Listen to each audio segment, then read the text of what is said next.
ధర్మపురి అరవింద్ మరి ముఖ్యమంత్రి గారి మీద లేదంటే కాంగ్రెస్ పార్టీ మీద చేస్తున్న వ్యాఖ్యానాలు చూస్తుంటే సరే తనకు గుండు మీద నెత్తి లేదు కానీ బుద్ధి కూడా లేదన్నట్టుగా కనపడుతున్న పరిస్థితి. ఇలా ప్రధానమంత్రిని అంటే రేవంత్ రెడ్డి గారిని విమర్శించడానికి ప్రధానమంత్రిని తప్పుపడుతున్నావు, మీ ముఖ్యమంత్రి బెంగాల్ ముఖ్యమంత్రి అధికారిని తప్పుపడుతున్నావు. అంటే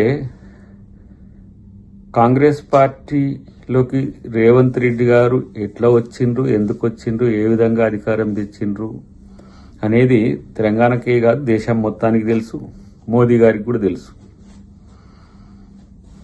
మీ మోదీ గారు సైతం అంటే మన ప్రధానమంత్రి గారు సైతం మాతో కలువు అని చెయ్యి చాపిండు అని అంటే ఏ స్థాయి గౌరవం ముఖ్యమంత్రి గారికి ఉందో కనీసం అది అర్థం లేకపోయా. మరి ఇట్లనే ఒరిజినల్ బీజేపీ వాళ్ళకి మీరు అంతటా అధికారం ఇచ్చిండ్రా? ఈ సువేందు అధికారి అనేట ఆయన ఏ పార్టీలో ఉండి ఇప్పుడు వచ్చి మీ దగ్గర ముఖ్యమంత్రి అయిండు? అస్సాం ఆ బిశ్వా అంటే ఆయన ఇట్లా ఏ పార్టీ? కాంగ్రెస్ పార్టీ నుంచి వచ్చిన ఆయన కాదా? ఇట్లా తెలివి లేక దద్దమ్మ మాటలు మాట్లాడుకుంటూ ఇదే తెలివి అని చెప్పుకోవడం అనేది సిగ్గుచోటి అనిపించట్లేదా? పోనీ నీ పుట్టుక ఎక్కడ? కాంగ్రెస్ పార్టీనే కదా. ఇలా నేను ఒరిజినల్ బీజేపీ నాయకులు అని చెప్పి గింజుకుంటే ఎవరికి తెలియంది డిఎస్ గారి రాజకీయ ప్రస్థానం ఎక్కడ ఉంది? ఆయన లేకపోతే మీ బతికెక్కడుంది? కాబట్టి ఇక్కడ అమ్మపాలు దాగి రొమ్ము గుద్దినట్టు మీరు ఇక్కడ సర్వీస్ చేయాలి. డిఎస్ గారికి రాజకీయ ప్రాధాన్యత కల్పించింది, బీసీలకు ఆ స్థాయి గౌరవం ఇచ్చింది కాంగ్రెస్ పార్టీ. అలాంటిది ఇక్కడ నువ్వు సర్వీస్ చేయాల్సింది పోయి నీ కెరీర్ కోసమని స్వార్థం కొరకు అక్కడ కూడా కిరాయికి పోయినట్టే కదా బీజేపీకి. నువ్వేమన్నా బీజేపీ ఫక్తు లీడర్వా? నువ్వు కూడా నీ రాజకీయ అవకాశం కొరకు దేబీరించడానికి బీజేపీ నిన్నేదో బీజేపీ నాయకుడు అని చెప్పి బీజేపీ వాళ్ళు అనుకుంటారు అనుకోకు, లేకపోతే తెలుగు ప్రజలు కూడా నేను అనుకోరు. ఎందుకంటే డిఎస్ కొడుకు అనే ముద్రనే డిఎస్ గారికి మీరు కొడుకు కాకపోతే మీ రాజకీయ భవిష్యత్తు ఎక్కడిది, రాజకీయ భవితం ఏంటిది అసలు? కాబట్టి కొంచెం ఆలోచించి మాట్లాడాల్సిన సందర్భం ఉంటుంది. నువ్వేదో నికార్సైన బీజేపీ లీడర్ అన్నట్టు అని చెప్తున్న పరిస్థితి. ముఖ్యమంత్రి గారిని మాలాంటి వాళ్ళం ఆహ్వానించడం, పార్టీ హక్కున చేర్చుకున్నది, పిసిసి ప్రెసిడెంట్ చేసింది, తర్వాత ముఖ్యమంత్రిని కూడా చేయగలిగిందంటే ఆ స్థాయి సామర్థ్యం తనకు ఉండడం వల్లనే. మాకు లేని తలనొప్పి మీకెందుకురా బాబు? నాకు అర్థం కావట్లేదు. ఎవరు డేక్తలేడని చెప్పి ఇష్టం వచ్చినట్టుగా మాట్లాడితే మాకేదో గుర్తింపు వస్తుందని మిమ్మల్ని ఏం పట్టించుకోరు. చివరికి మళ్ళా వాళ్ళు బీజేపీ పూర్వ లీడర్లను లేకపోతే ఆర్ఎస్ఎస్ నుంచి వచ్చిన వాళ్ళనే అక్కడ ముఖ్యమంత్రులు ప్రధానమైన నాయకత్వంలో చేస్తారు. ఇది చరిత్ర చెప్పిన వాస్తవం. ఎందుకు ఎగిరిపడడం? కాబట్టి కొంచెం మాట్లాడేటప్పుడు చూసి మాట్లాడడం నేర్చుకో బ్రదర్ అని చెప్పి హితవు.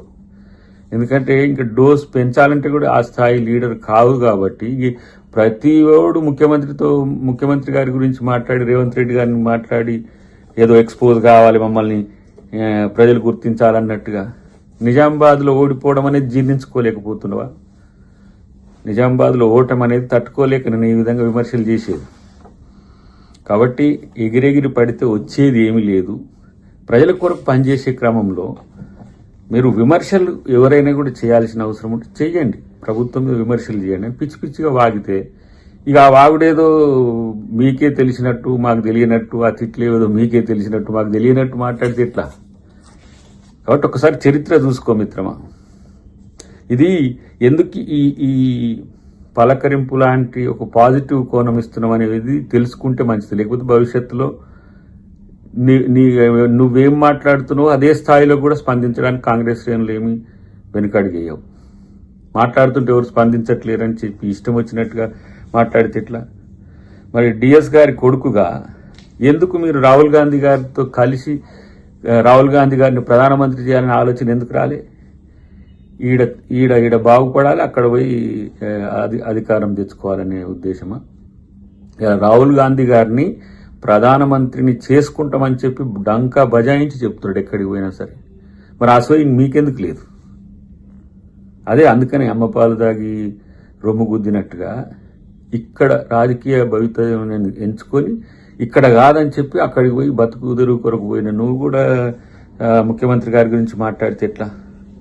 ఇక నీ తిట్ల పురాణం అయితే అసలు నువ్వు ఎంపీవా లేకపోతే ఏమో గుడుంబ సత్యవా అన్నట్టున్నది. ఇది కొంచెం చూసి మాట్లాడుకుంటూ డిఎస్ గారి మీద గౌరవం ఉన్నది, ఆయన ఫ్యామిలీ మెంబర్గా నీ మీద ఆ గౌరవం ఉండాలంటే మర్యాదగా మాట్లాడుకుంటే మంచిదనే విషయాన్ని నేను మిత్రునికి హితవు చెప్తున్నా. ఎందుకంటే ఏదో మాకేం రాజకీయ కక్షలు లేవు, లేదంటే అరవింద్ మీద అక్కసు లేదు, సానుభూతి జాలే ఉంటుంది తప్పితే. ఇక్కడ ముఖ్యమంత్రి గారి గురించి మాట్లాడేది ఎవరు మాట్లాడినా ఆ జాగ్రత్తలు పాటించకపోతే డెఫినెట్గా అదే స్థాయి రిటాలియేషన్ వస్తుంది అనే విషయాన్ని గుర్తుపెట్టుకుంటే మంచిది. ఇక ఇంకోటి ఏంటంటే ఈ అరువు తెచ్చుకున్న వాళ్ళు ఈ బయట పార్టీల నుంచి వచ్చిన కొంతమంది మిత్రులే బీజేపీలో ఎక్కువ ఎగిరెగిరి పడుతున్న పరిస్థితి. మరెందుకు కిషన్ రెడ్డి గారు ఆ స్థాయి మీ స్థాయిలో దిగజారి మాట్లాడట్లేడు? సుదీర్ఘకాలంగా బీజేపీలో ఉన్నాడు కదా, బీజేపీ మూలంగా ఉన్నాడు కదా. కాబట్టి కొంచెం చూసి మాట్లాడాల్సిన అవసరం ఉంది. అన్నిటికంటే ముఖ్యంగా ఇష్టానుసారంగా మాట్లాడే పరిస్థితి వస్తే అది చాలా నీకే నష్టం అని చెప్పి తెలియజేస్తున్నా. అన్నిటికంటే ఎక్కువ ఏంటంటే సీఎం పిఎం మధ్య ఏమైనా రహస్య మీటింగ్ జరిగిందా? ఓపెన్గా దేశమంతా చూస్తుండగానే జరిగింది కదా. నాతో కలువు ఇంకా బాగుంటుంది అని చెప్తే బీజేపీలో కలవమని చెప్పి ప్రధానమంత్రి ఆఫర్ ఇచ్చినట్ట. అంటే మాతో కలుస్తాడా పోని మోదీ గారు? రేవంత్ రెడ్డి గారితో కలుస్తాడా? రేవంత్ రెడ్డి గారు ఏమంటున్నాడు? నేను రాహుల్ గాంధీని ప్రధానమంత్రిని చేసుకోవాలి మాలాంటి వాళ్ళందరం కలిసి అని ఒక మాట అంటున్నాడు. మరి మోదీ గారికి మాతో కలిస్తే రాహుల్ గాంధీ గారిని ప్రధానమంత్రి చేస్తాడా? దానికి కలిసి వస్తాడా?